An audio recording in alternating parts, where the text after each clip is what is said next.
Well, our French politics editor, Marc Perelman, is joining me here on set. Marc, there are two words which are being bandied around a lot this morning. One is shock and the other is gamble. Yes, you could add earthquake, bombshell, whatever you want. Clearly, this was not predicted. Very little people were in the know that Emmanuel Macron was considering calling for a snap election. This has happened only 6 times under the Fifth Republic. This is the 6th time, twice under Charles de Gaulle, twice under François Mitterrand, and the last time around was under President Jacques Chirac, and this was back in 1997. So this shows you how surprising this was for everyone. Yesterday, when we heard just before 8 p.m. Paris time that the president was about to speak, there was an announcement. This was surprising. There's no reason for the president to speak on an election for the European Parliament.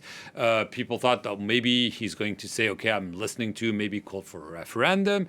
But clearly, this is really a very, very risky gamble, first of all, because Emmanuel Macron only has a relative majority in parliament, but it's still a majority. And now he's risking losing it. And there's obviously the possibility that the national rally might gain a majority and Emmanuel Macron might find himself with a prime minister called Jordan Bardella, the head of the national rally. And already the party has said that he would be the prime minister, not the party president, Marine Le Pen. So already an indication of that. Obviously, this is pretty much in flux. This is going to happen really in a rush. It's going to be a sprint because there are only 20 days before round one of this election that was not in the cards, clearly, for all the other parties and even within his own party. But he clearly feels that yesterday it was a slap in the face. For him, only 15% or so for his list after only gaining a relative majority. And he feels that maybe trying really to push this through now might be a better solution than having his government fall eventually with a no confidence motion in Parliament, which could have happened in the fall when the budget was about to be voted. All the other parties had said they were ready to make his government fall. He decided that he was the one who would act before they would. Yeah, a lot of people still finding it difficult to understand, I suppose. I just spotted, just hearing from Paris's mayor, Anne Hidalgo, a very well-known figure here, saying Macron's decision to dissolve Parliament so close to the Olympics is another coup I'm having a hard time to understand. I mean, what could be his strategy here?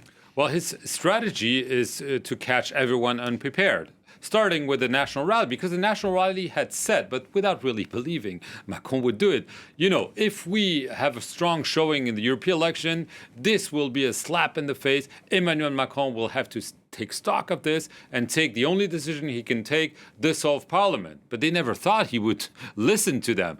The problem for all the other parties is, why is Macron listening to the national rally? Why would he do that? There was no reason, no obligation for him to do so. He could have said, okay, the legislative elections were back in 2022, 5 years. The next ones are going to be just with the next presidential election, 2027, 3 years from now. But he decided that he wanted to pull the trigger.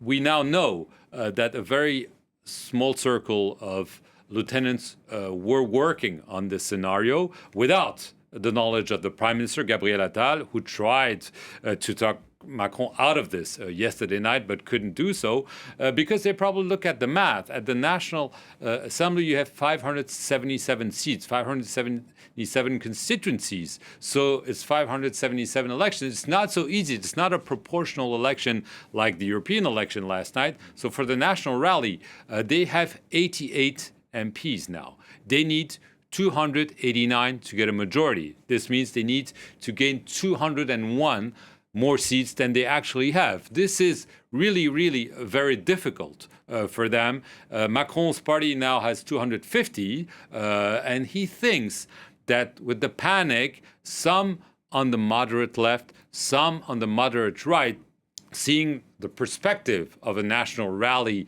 winning, will say, okay, let's forget our differences with Emmanuel Macron. Let's rally around the flag, the Republican camp, as Macron's lieutenants have said yesterday, and we'll get together. We won't field candidates against each other, and so we'll be able to win a new kind of majority, an enlarged centrist majority to ward off the rise of the far right. And also a lot will depend on what will happen in the left. We saw in the report that there are lots of divisions, but there's going to be a meeting this Monday afternoon in Paris between France and Bal, the Greens and the Socialists to try to forge a united front, because that's what they were able to do in 2022, and they garnered under the NUPES coalition 149 MPs. So that's a sizable number. Of course, there have been bitter divisions, especially over the war in Gaza during the campaign now, but this is an emergency, and they might say, okay, let's band together. They're probably not going to get a majority. So in the end, you could have an even more fractious parliament than you have. You could have a obviously stronger national rally bloc, a leftist bloc that will also be sizable, and a Macron bloc, so you could have 3/3 of parliament. And how do you govern with this? It's going to be very difficult. Maybe Emmanuel Macron thinks that, if parliament is totally paralyzed, I'll be the one they turn to make decisions. But obviously, this is a huge, huge gamble. Macron's rise was itself a gamble. He always said, I never thought I would make it. I tried, I gambled, I won in 2017, I won again in 2022. He's hoping maybe for a miracle that no one is foreseeing right now. We shall see. Marc Perelman, our French politics expert, and of course